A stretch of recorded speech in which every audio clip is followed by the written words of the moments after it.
자, 그러면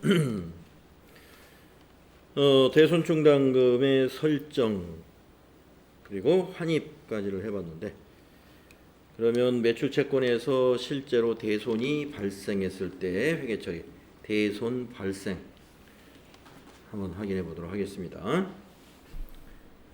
71페이지 표에 대손이라는 부분부터 여기서부터 해보도록 하겠습니다. 자, 매출채권이 채무자의 파산 등의 사유로 회수 불가능이 확정되었을 때 이걸 대손의 확정이라고 합니다. 이때는 회계 처리를 해야 되는데, 대손 충당금 잔액이 충분하면 대손 충당금과 상계를 하면 돼요. 왜 그러냐면은 대손 충당금에서 이미 자산의 차감 계정으로 만들어 놨지 않습니까? 그러니까 대손이 실제로 발생하면 그 대손 충당금을 상계하는 방식으로 회계 처리를 하면 된다 이거죠. 근데 만약에 대손 충당금이 없다면 비용 처리합니다. 우리가 대손을 설정할 때 이미 비용을 처리해 놨었죠, 이렇게. 그러니까 이때 이 대손 충당금이 뭐예요? 대손 예상액을 대손 충당금으로 만들면서 대손상각비 비용 처리를 해놨잖아요. 이 기말이니까 이건 언제예요? 기말이라는 건 작년에 그래놨다 이겁니다. 작년에 대손 예상액을 대손 충당금으로 설정하고 비용 처리를 했습니다. 그러면 여기 이제 올해 당기에, 작년은 전기죠? 전기에 이렇게 했는데, 그러면 이제 당기에 예상했던 대로 대손이 발생하게 된다면 이 대손 충당금을 이제 차감 계정을 없애줘야죠. 대손 예상액이 대손이 발생했으면 대손 충당금을 이제 상계 처리합니다. 그리고 대변에다가 매출 채권을 자산 감소시키는 거예요. 이게 실제로 자산 감소가 되는 거죠, 여기서 이제. 그래서 여기 매출 채권이라는 것은 외상 매출금이 올 수도 있고 받으러움이 올 수도 있고요. 그럼 밑에 있는 대손상각비는 뭐냐? 대손 충당금을 차감하는 방식으로 회계 처리하는 건데, 그러면 대손상각비는 밑에 뭐냐면은 예를 들어서 모자란다 이겁니다. 그래서 여기 대손 충당금 잔액이 충분하면 대손 충당금과 상계하는데 없으면 대손 상각비로 회계 처리한다. 없으면 모자라는 것은 당기의 비용으로 처리합니다.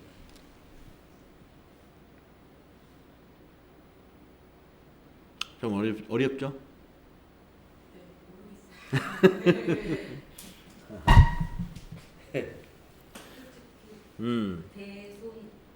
대손에서부터 모르겠어요. 네, 그러니까 대손이라 하는 것은 그 매출 채권, 예상 매출금이나 받으러움을 못 받게 되는 상황을 대손이라 한다 이거죠. 그래서 그 못 받게 되는 상황을 우리가 결산할 때, 전기에 결산할 때 보고기간 말에 대손을 예상을 합니다. 대손을 예상을 해. 얼마를 못 받게 될까? 그 대손 예상액을 이렇게 대손 충당금으로 설정을 해주는 거예요. 그러면 이 대손 충당금은 아까 앞 시간에서 그 재무상태표에서 보여줬죠. 대손 충당금 위치가 외상매출금 바로 밑에, 또 받으러움 바로 밑에 표시되어 있죠. 차감 계정으로 이게 존재를 하는 거예요. 그러면 대손 충당금을 설정할 때 대변의 대손 충당금이면 차변의 계정 과목을 뭘로 썼냐면 비용 처리를 하는 거예요. 비용 처리. 당기에, 제가 전기에 비용 처리 해버렸어요. 전기에. 미리 비용 처리를 한 겁니다. 그러니까 여러분이 돈을 받아야 되는데 못 받게 되면 그게 비용으로 가는 수밖에 없죠. 그때 비용이 대손상각비예요. 그런데 이걸 미리 예상해가지고 전기에 해놓았다는 겁니다. 전기에. 그러면 이제 우리가 이런 좀 생각을 해볼 수 있죠. 왜? 실제로 대손이 발생할 때 이때 비용 처리하면 되지. 왜 이렇게 전기에 미리 보고기간 말에 이걸 굳이 예상까지 해가면서 그냥 외상 매출금으로 잡아놓고 결산을 보면 안 되나요? 그냥 외상매출금으로 차감시키지 말고 그냥 외상매출금 다 받는 걸로 했다가 여기 단기에 이제 발생하면 그때 비용 처리하자. 왜냐면 뭐 법인 같으면 부도가 나도 6개월이라는 기간이 있으니까 부도가 났을 때 대손 처리해도 6개월 그때만 해도 대손 충당금 잡아도 6개월 후에 대손 처리하는 거잖아요. 하여튼 그런 생각을 누구나 다 할 수 있습니다. 왜 굳이 전기에 이렇게 비용 처리할까? 실제로 대손이 발생할 때 비용 처리하는 방식이 더 이게 미리 예상할 필요도 없고 이게 정확할 텐데. 자, 그것은요. 우리 회계에는 상당히 합리적이라고 그랬죠. 자, 만약에 우리가 전기에는 박 사장님이 경영을 했고 단기에는 김 사장님이 경영을 한다고 한번 보겠습니다. 네. 자, 전기의 박 사장님은 굉장히 좀 공격적인 경영을 했다고 그럴까요? 공격적 경영. 그러니까 팔고 보자. 많이 팔아야 많이 남는 겁니다 하면서 영업사원들한테 많이 파는 사원들한테 막 포상을 해가면서 적극적으로 팔았어요.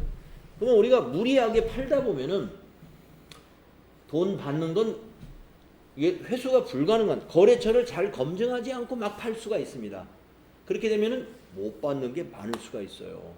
부실 채권이. 그러면 결산할 때, 자 이제 작년에 1년간 열심히 영업을 해가지고 엄청 많이 매출액을 올려놨습니다. 그래서 외상 매출액도 많이 늘었어요. 그러면 그 외상 매출액 다 받을 수 있는 겁니까? 외상 매출금? 그거 누가 책임져야 돼? 박 사장이 책임져야지.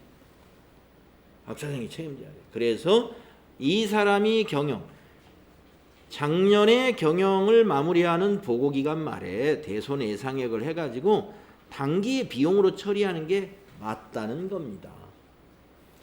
그래야 이 사람의 실적의 비용이 반영되는 거예요. 그리고 그러면 실제로 대손이 확정되는 것은 이건 어디까지나 예상이고 1년 후란 말이에요. 차기에 대손이 예상했던 것이 발생할 수도 있고 발생이 안 될 수도 있고 빗나갈 수도 있고 그런단 말이에요. 딱 맞출 수도 있고 빗나갈 수도 있어요. 그러나 이게 맞다는 거죠. 그래야 여기서 만약에 대손 충당금을 이렇게 설정하는 방식, 이때 비용 처리 안 하면 이때 전부 다 비용 처리, 만약에 대손 충당금이 없다면 만약에 5억이 대손이 발생했다고 5억이 전부 비용이 김 사장이 경영할 때 비용이 된단 말이에요. 그러면 김 사장 입장에서는 이 5억의 비용을 굉장히 불공평하다고 생각하지. 나는 굉장히 그 영업을 말이죠. 굉장히 좀 꼼꼼하게 관리를 해 나가는데 박 사장이 전기에 막 영업을 너무 무리하게 추진하는 바람에 그것이 부동하는 건데 나의 실적은 나빠졌잖아요. 비용 처리가 되고. 그런 의도가 여기에 반영이 됐다. 예. 그래서 굳이 이와 같이 보고기간 말에 대손 예상액이라는 것을 산출을 하게 되는 겁니다. 예. 추정을 해서라도 그렇죠. 예. 발생주의 그렇죠. 예. 우리가 매출이라는 건 매출액 수익이 발생시켰잖아요. 우리가 외상 매출금이 발생될 때 차변의 외상 매출금, 대변의 상품 매출 수익을 발생시켰습니다. 그 수익으로 인해서 발생한 못 받게 되는 비용, 그거는 수익 비용 대응의 원칙, 발생주의 원칙에 의해서 단기 비용으로 보는 게 맞다. 근데 이거는 정확한 건 아니지만 그래도 그래서 추정치가 회계에 반영될 수밖에 없다. 이걸 내년으로 미뤄서 비용 처리하는 것보다는 그게 합리적이라는 거죠. 그렇게 이해하시면 되겠습니다. 네, 그래서 대손이 발생하면 이와 같이 대손 충당금을 상기시킵니다. 그리고 대변에는 외상 매출금 자산을 감소시키면 돼요. 또는 바드러움이면 바드러움을 감소시키면 돼요.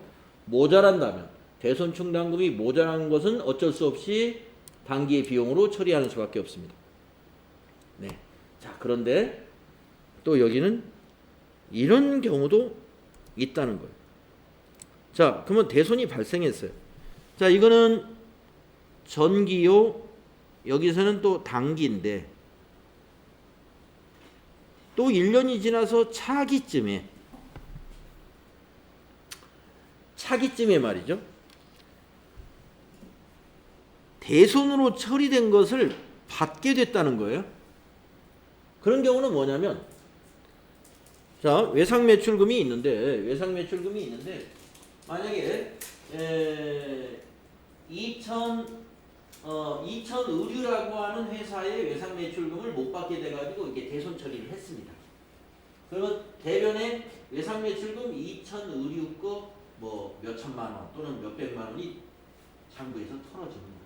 그런데 2000 의류라고 하는 회사 사장님이 1년 후에 2년 후라고도 좋아요. 1년 후든 2년 후든 하여튼 단기는 아닐 거예요. 그 해에 망했는데 그 해에 되살아나는 사람은 좀 드물죠. 세월이 좀 지나면 회생을 합니다. 사람이. 우리가 뭐 7전 8기 알잖아요. 사업하는 사람들이 한 번 망했다고 그래서 인생 끝나는 게 아니지 않습니까? 예. 다시 일어납니다. 재기하죠. 이렇게 준비하고 자금도 마련해서. 그런데 우리가 재기하면은 어떻게 해요? 그 바닥이죠. 예. 내가 만약에 건설업을 하다가 망했어요. 다시 내가 이 지역사회에서 건설업을 해야 돼. 그러면 이 지역사회는 거래처들하고 시멘트도 이 지역에서 사야 되고, 예, 모래 자갈도 여기서 사야 됩니다. 천상 그 사람들 거래해야 돼. 그러면 내가 옛날에 말하자면 망해가지고 이게 떼먹은 돈이 되잖아요. 내가 떼먹은 돈. 2000 의류 사장이 우리 회사하고 거래하려면 그 떼먹은 돈 갚아야죠. 그런 얘기입니다. 자, 대손금 회수 읽어볼까요? 매출 채권의 대손이 확정되어 대손 처리를 하였는데 다시 회수하게 되었을 경우는 어떻게 하느냐? 네, 그럴 때는 대손 충당금 계정, 대손 충당금으로 다시 설정해라. 자, 여기 아까 매출 채권이 여기 대변에 외상 매출금 5천만 원이라고 보죠. 5천만 원. 5천만 원을 대손이 발생 확정돼 가지고 대변에 외상 매출금 5천, 차변에 대손 충당금 5천만 원에서 대손 처리해 버렸어요. 우리 회사 장부에서 없어졌어요. 그런데 1년 후에 2000 의류 사장님이 살아나 가지고 재기해 가지고 대손 충당금 거기 5천만 원 우리 갚겠다고 현금 가져온 거예요. 그럼 받아야죠. 감사합니다. 감사합니다 하고 5천만 원 차변에 받습니다. 그럼 대변을 뭐라고 기록하냐 이거예요. 상품을 파는 것도 아니고 이거. 외상 매출금 받은 걸로 하면 되지 않느냐? 아니, 외상 매출금은 이때 털어버렸어요. 없어졌어 장부가. 그러니까 외상 매출금을 받은 게 아니라 이때 이미 외상 매출금 장부는 없어졌기 때문에 이제는 대손 충당금으로 또 설정한다 이거예요. 네, 이렇게 하도록 돼 있어요. 대손금을 회수하게 되면 대손 충당금으로 설정한다. 그거 알아두십시오. 네. 기말에 설정하는 것처럼 이거하고 똑같아. 대손 충당금 대변, 여기도 대손 충당금 대변. 근데 차변이 돈을 받게 되니까 현금이 오거나 보통예금이 증가하겠죠. 받는 거니까. 이때 설정할 때는 비용 처리하지만 이때는 돈을 받는 거니까 현금 아니면 보통예금이 차변에 오는 거예요. 이렇게 복잡합니다. 그래서 뭐 이 얘기는 대략 흐름을 여러분이 감을 잡으시면 돼. 이 채권 외상 매출금 받으러움이라는 것은 못 받게 되는 경우도 있을 수 있기 때문에 기말에 그 대손을 예상해 가지고 대손을 예상해서 이와 같이 대손 삼각비로 비용 처리하고 대변에 대손 충당금이라는 걸 설정한다. 기말에. 그랬다가 차기에 실제로 그게 대손이 확정이 되면 이 대손 충당금 확정된 것만큼 없어지고 대변에는 자산이 감소한다. 외상 매출금 받으러움 같은 거. 그런데 또 세월이 흘러서 거래처가 다시 재기하게 되면 그 돈을 받을 수가 있게 될 텐데 받으면 현금이나 보통 예금이 차변에서 증가하고 그러면 대변에 이걸 뭘로 잡느냐? 다시 대손 충당금으로 다시 설정한다. 이 흐름을 알아두시면 돼요. 그래서 대손 충당금이 다시 또 이쪽에서 설정돼요.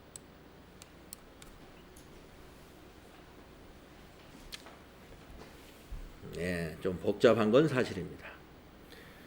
자, 그러나 이제 뒤에서 많은 실습 문제 또 문제 풀이를 통해서 여러분이 정리가 머릿속에서 딱 되는 시점이 곧 오리라고 기대합니다. 오늘 확실히 정리가 안 되더라도 오늘 대략 흐름만 아셔도 되겠습니다. 자, 이제 당좌 매출 채권에 대한 공부가 이제 드디어 끝났고 외상 매출금 받으러 음이 매출 채권이었습니다. 모두 당좌 자산이죠. 자, 이제는 기타의 당좌 자산을 보겠습니다.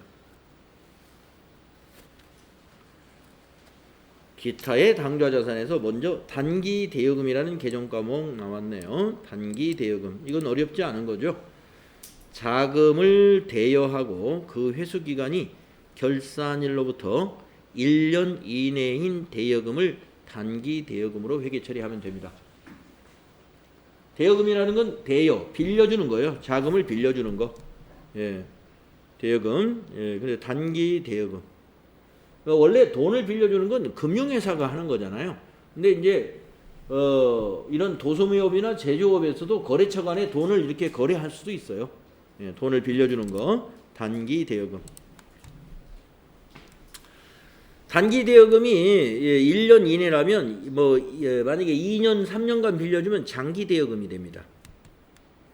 우리는 유동자산을 지금 공부하니까 단기 대여금만 여기서 언급을 한 거고요.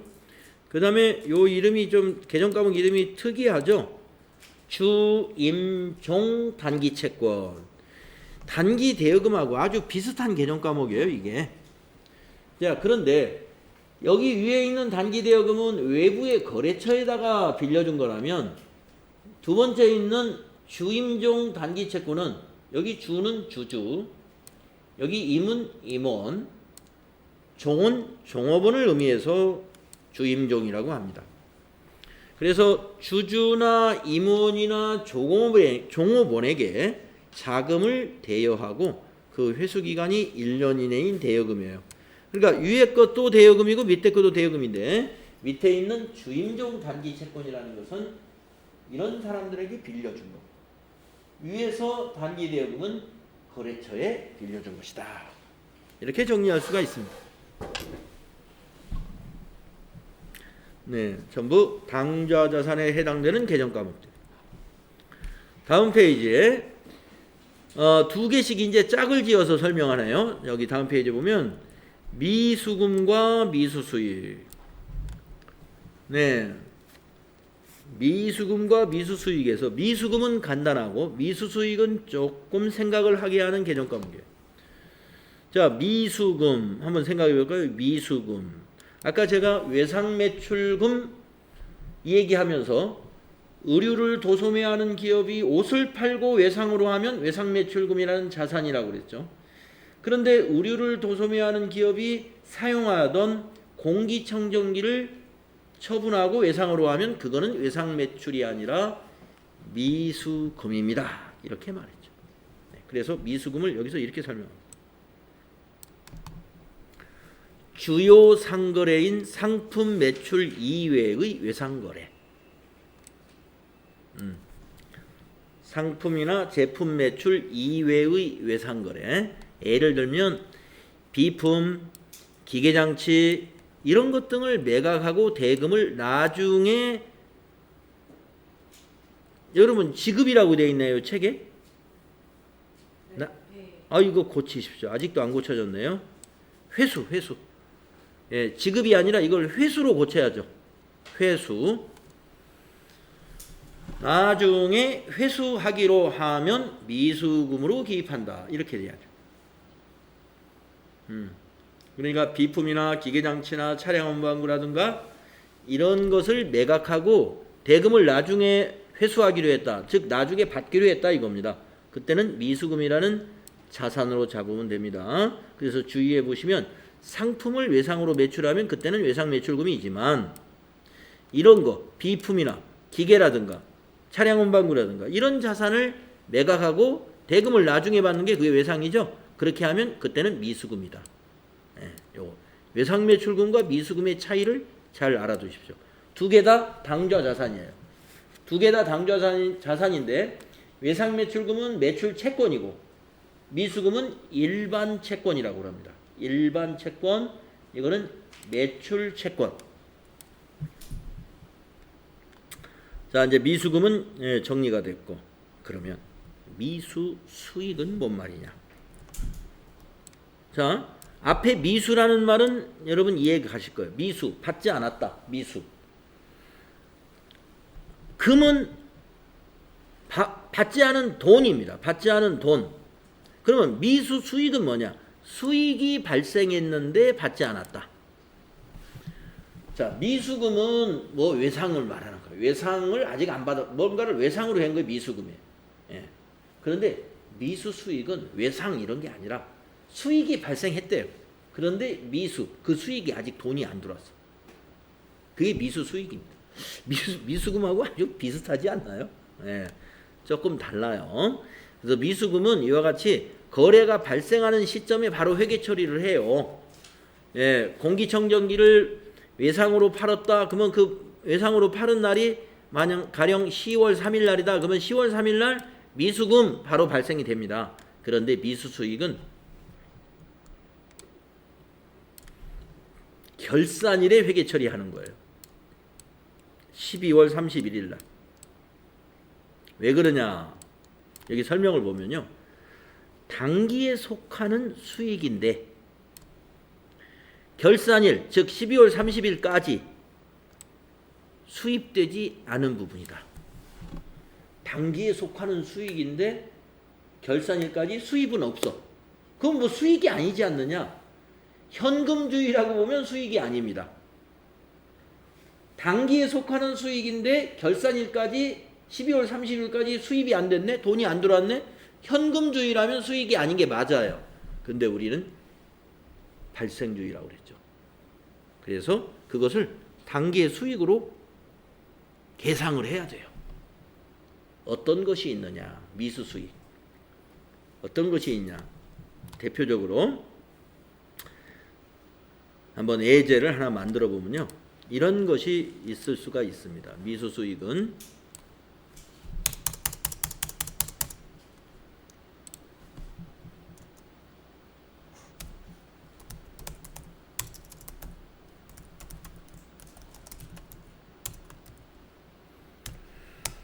예를 들어보면요. 만약에 우리가 2020년 10월 1일 날 1년 만기 정기 예금에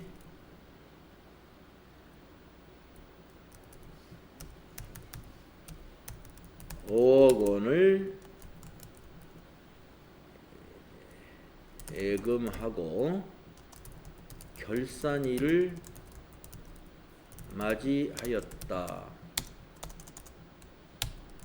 연이자율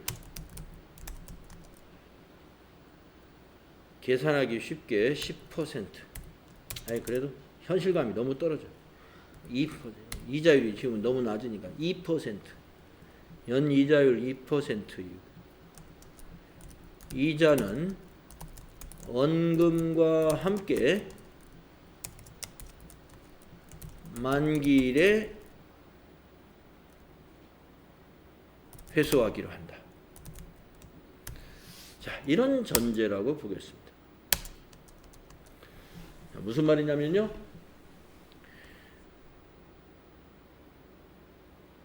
10월 1일 날이에요. 10월 1일 날 1년 만기 정기예금에 우리 회사가 여유자금이 있어가지고 5억 원을 예금을 딱 해놨어요. 5억 원을. 그리고서 이제 결산일을 맞이했다는 거예요. 결산일을 맞이했을 때 이거를 회계 처리해야 돼. 어떤 거에 대해서? 3개월치 이자. 지금 10월 1일 날 돈을 맡겼으면 10, 11, 12, 3개월이 지났죠. 그런데 이자는 받았나요? 안 받습니다. 왜냐하면 조건이 이자는 원금하고 함께 만기일에 회수할 거예요. 그러면은 내년도 2021년도 9월 말일 날 받게 되는 거예요. 9월 말일 날. 9월 말일이 만기니까. 그렇죠? 원금 5억 원에다가 이자 2% 계산하면 얼마일까요? 100만 원인가요? 5억 원에 곱하기 2%. 1,000만 원. 100만 원 너무 적지. 네. 요새 이자율이 예금 이자율이 2%도 안 되니까 5억 원 1년 넣어봐야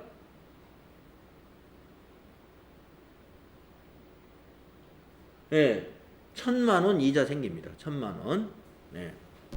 좋아요. 1,000만 원도 크죠, 뭐. 네. 자, 그러면 우리가 1,000만 원 이자를 현금주의로 한다면 1,000만 원 이자 수익이 언제 발생합니까? 2021년도에 발생하죠. 근데 그건 현금주의다 이거예요. 그래서 우리는 발생주의이기 때문에 이때 뭐를 해야 되느냐? 경과된 3개월의 이자 수익을 당기의 수익으로 발생시키는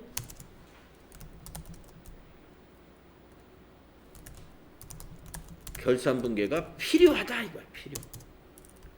이때 미수수익이 발생합니다. 자, 그러면 3개월치 이자를 한번 계산해 볼까요? 3개월치 이자. 자, 1년에 1,000만 원입니다. 1년에 1,000만 원. 나누기 12달 하니까 한 달에 아유 소수가 막 나와. 그럴 때는 이렇게 계산하세요. 자, 경과된 3개월치 이자 계산하는 방법. 공식이 이렇게 됩니다. 5억 원 곱하기 3 나누기 12 아니 일단 앞에다가 2%를 먼저 곱할까요? 2% 그 다음에 곱하기 3 나누기 12 이렇게 하면 되겠어요. 뭐 곱하기니까 2%를 뒤에다 곱해도 됩니다만은 이해하기 쉽게 자 5억 원 곱하기 2% 여기까지는 1년치 이자 1,000만 원이 나오는 거죠. 거기에다가 12분의 3을 곱하는 거예요. 그러니까 곱하기 3 나누기 12 한번 해봅시다.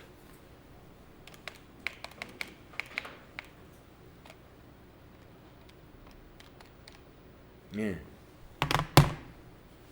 이렇게 나오네요.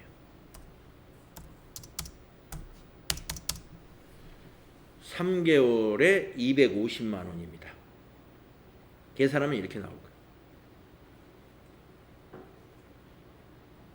3개월에 250. 그러니까 1년에 1,000만 원이 되죠. 공식이 간단해요. 예, 곱하기 연이자율 한 다음에 원금에다 곱하기 연이자율 한 다음에 경과된 달 곱하고 나누기 12달 1년이 12달이니까 12로 나눠주면 이렇게 계산합니다. 이게 바로 뭐가 돼요? 예, 미수수익이 된다 이거예요. 예, 그래서 회계 처리를 분계를 이렇게 합니다.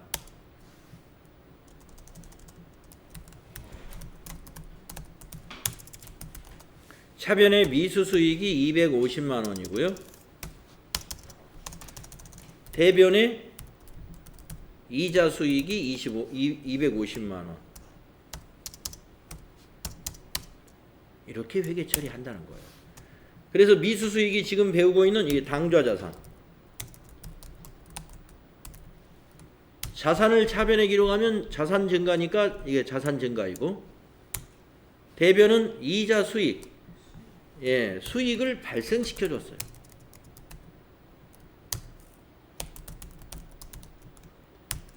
수익을 단기에 발생시키는 게 이게 맞다. 왜? 3달 지났으니까 우리가 이자는 9월 내년에 받게 되지만 내년에 한꺼번에 1,000만 원을 받게 되지만 이거 250만 원 단기의 수익으로 보는 게 맞다. 수익을 미리 발생시켜. 이것이 발생주의에 의한 회계 처리예요. 수익을 발생시켜주는.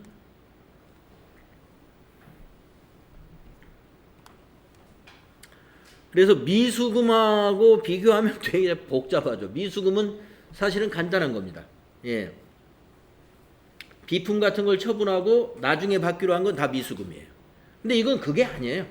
뭘 처분하고 나중에 받는 게 아니라 수익이 발생을 했는데 단기에 회수가 안 됐다는 거예요. 근데 그게 은행에서 돈이 없어서 안 준 게 아니라 원래 약정이 만기 때 원금하고 이자를 같이 주는 걸로 돼 있기 때문에 안 받은 거예요. 그러나 기간이 경과했으므로 우리는 결산할 때는 이것은 수익으로 봐줘야 된다.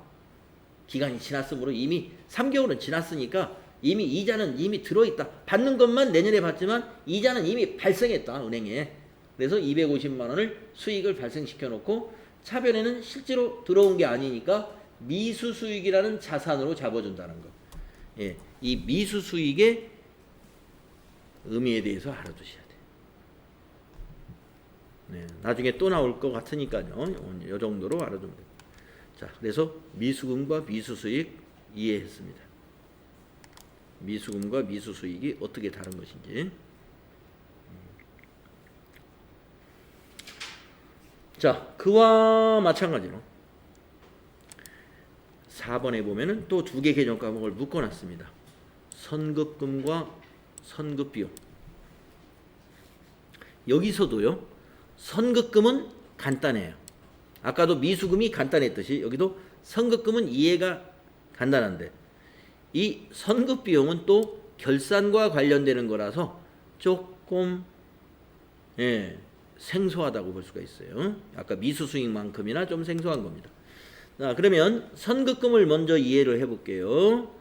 자, 앞에 선급 두 자가 똑같죠. 여기도 선급, 여기도 선급. 근데 성격이 달라. 여기 있는 선급금은 선급금, 계약금 성격으로 미리 지급한 대금입니다. 계약금으로 미리 지급한 것만 선급금이에요. 선급이라는 게 미리 지급했다는 뜻이죠. 예. 무엇을? 계약금을. 그래서 선급금입니다. 계약금을 미리 지급했다. 선급금. 계약금이라는 게 미리 주는 거잖아요. 그러니까 선급금이에요. 선급금만큼의 자산을 청구할 권리가 증가하므로 이걸 자산계정으로 보고 있습니다. 당좌자산이죠.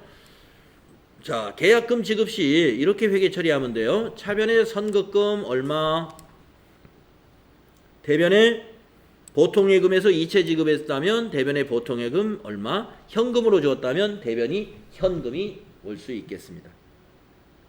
자, 계약금은 계약금을 미리 지급했으면 선급금 자산 처리했다가 그 다음에 어떻게 되느냐? 나중에 상품을 인수하게 되죠. 계약금을 왜 줬겠어요? 상품이나 원재료를 사면서 계약금을 준단 말이에요. 그러면 그 돈이 이제 계약금에 주었으면 나중에 약속한 날 상품이 오죠.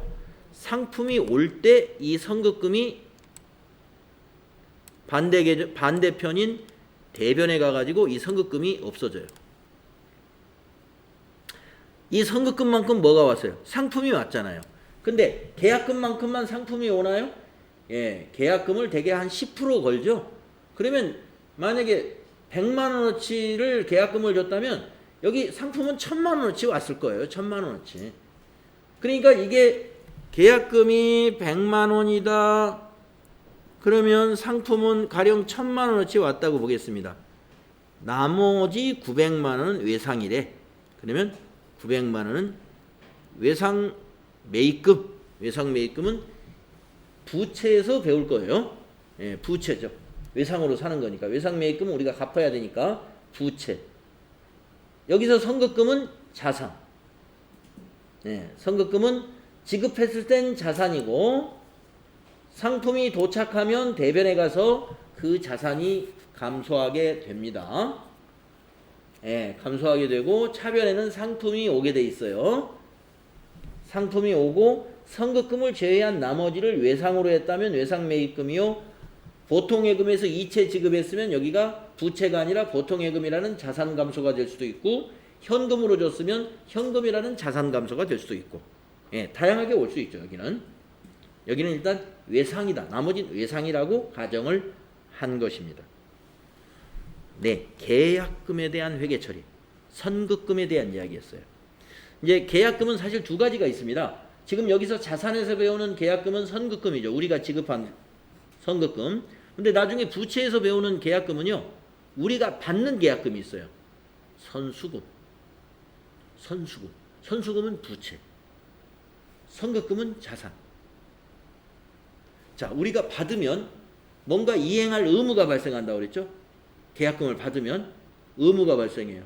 그러니까 선수금은 부채. 그래서 부채에서 배울 거고, 지금 배우는 선급금은 우리가 지급한 거예요. 거래처에다. 우리가 지급하면은 이 상품을 받을 권리가 발생하죠. 여기 지급하는 시점에서. 그러니까 이게 자산이에요. 근데 상품이 도착했어요. 그때 없어져. 이 권리는.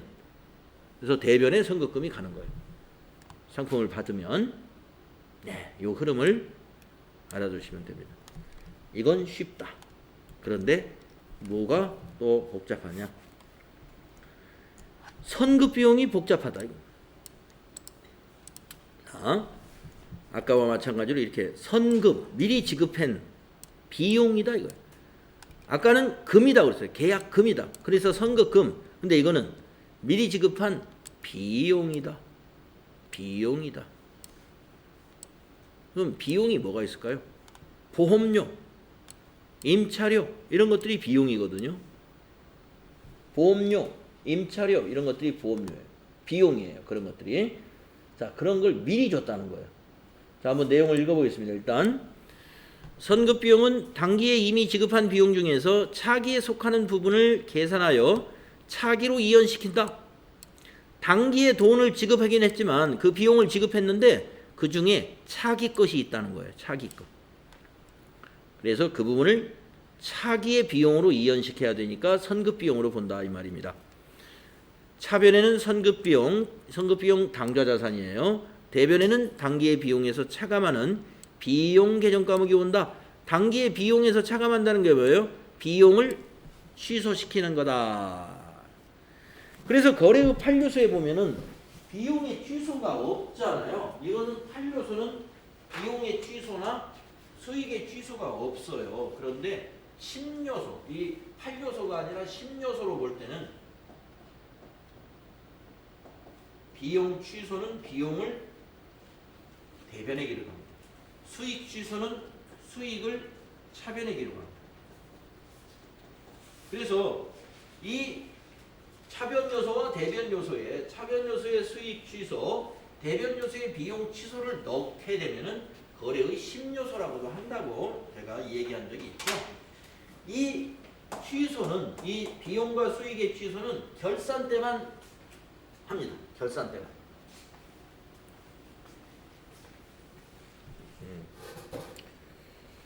자, 그래서 비용 지급 시에는 당기와 차기에 해당되는 비용을 지급하잖아요. 그러면 예를 들어서 보험료를 지급했다 그러면 보험료 60만 원 이렇게 기록한다는 거예요.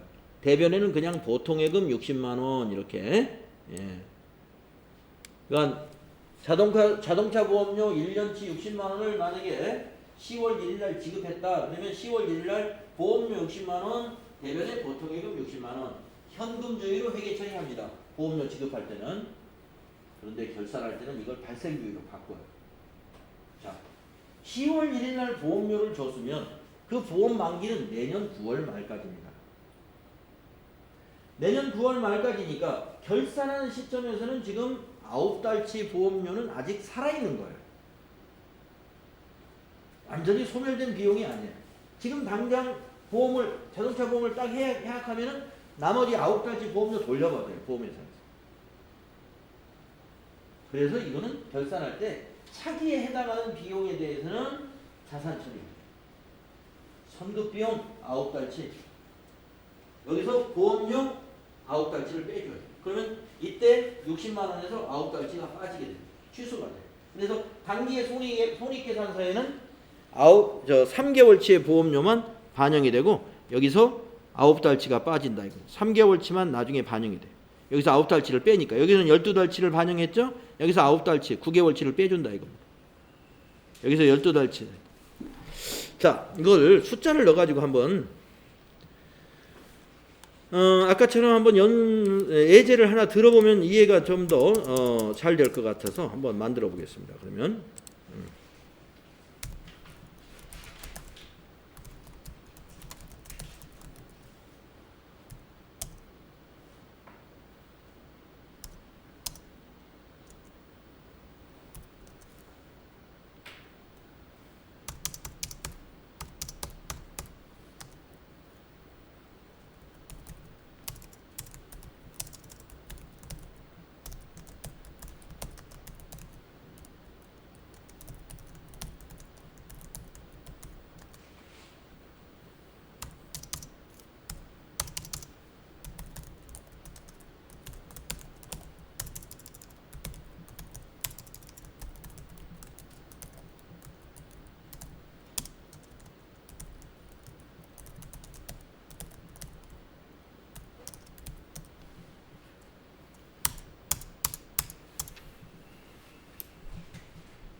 이렇게 봐야 됩니다.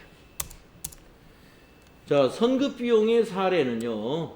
예를 들어서 보험료가 이해하기가 쉬운데,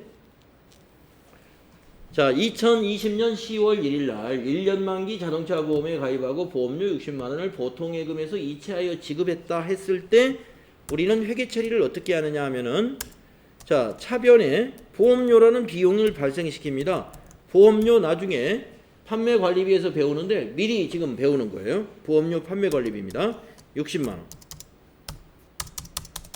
대변에는 자산이 감소합니다. 보험료를 지급하면 자산이 감소합니다. 60만 원이라는 보통예금이라는 자산이 감소하죠. 그래서 이 거래가 차변의 비용 발생, 대변의 자산 감소입니다. 그런데 결산 때 이걸 그냥 놔두질 않아요. 왜냐? 결산일을 맞이해서 자동차 보험료에 대한 결산 수정분계를 해야 돼요. 왜 그러냐면 미경과 보험료가 여기에 있어요. 미경과 보험료. 어떻게 계산하느냐? 자, 60만 원을 지불했는데 이 중에서 지금 9달, 자, 단기 거는 10, 11, 12, 3개월 치고요. 내년 9월 달까지 보험이 만기니까 9달 치는 내년 거예요. 그래서 9를 곱해서 나누기 12달. 요게 9달치 보험료예요. 미경과 보험료. 계산을 한번 해볼까요? 60만 원 곱하기 9 나누기 12달 하면은 45만 원이 됩니다. 이 45만 원의 보험료는 아직 살아있는 거예요. 9달이 남아있기 때문에. 그래서 요 45만 원을 수정분계해야 돼. 어떻게 하느냐? 이 45만 원은 미리 지급했다 이거. 선급 비용 45만 원. 대변에는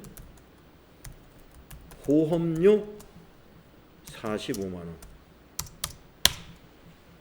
그러면 이것이 거래의 결합관계는 선급 비용은 자산을 증가시켰습니다. 이때 보통예금이 60만 원 감소했지만 다시 자산을 45만 원 보통예금을 늘리진 않죠. 보통예금으로 들어온 건 아니니까 선급 비용이라고 하는 배정 과목으로 자산을 늘려주고 여기 보험료 60만 원 비용 발생시켰잖아요. 45만 원을 여기서 취소시켜줘요. 비용을 대변에 적으면 거래의 10요소로 볼 때 비용의 취소로 본다. 이거 비용 취소. 그러면 단기의 비용에서 45만 원이 취소가 되면 보험료는 15만 원만 단기의 손익계산서에 반영이 되겠죠. 이렇게 해서 맞춰주는 거예요. 이렇게 해야 유용한 회계 처리를 잘했다. 그래서 결산 때 이런 수령 분계를 한다는 겁니다. 이때 바로 이런 선급 비용이라는 개념 과목이 나옵니다. 비용을 미리 지급한 것을 결산 때 이렇게 선급 비용으로 잡아주는 거다.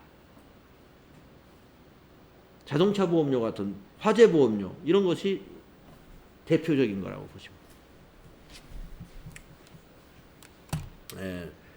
그래서 회계가 이렇게 보면 복잡하지만 오히려 이 복잡한 것의 원리를 우리가 알고 나면 참 재밌다. 아, 이렇게 아주 정교하게 회계 처리를 하고 있구나. 예. 그냥 돈 주고받았다고 해서 주고받았다 이런 것만 기록하는 게 아니라, 야, 이렇게까지 꼼꼼하게, 예, 회사의 경영 성과나 재무 상태를 이렇게 정확하게 표시하려고 얼마나 회계에서, 예, 세밀한 규정과 지침을 갖고 있는지 우리가 알게 되는 것이죠. 아주 정확하게 산출하는 거예요. 자, 선급금과 선급비용. 네, 좀 이해가 잘 되셨으리라 보고 쉬었다가 다음 시간에 가지급금부터 우리 공부하도록 하겠습니다.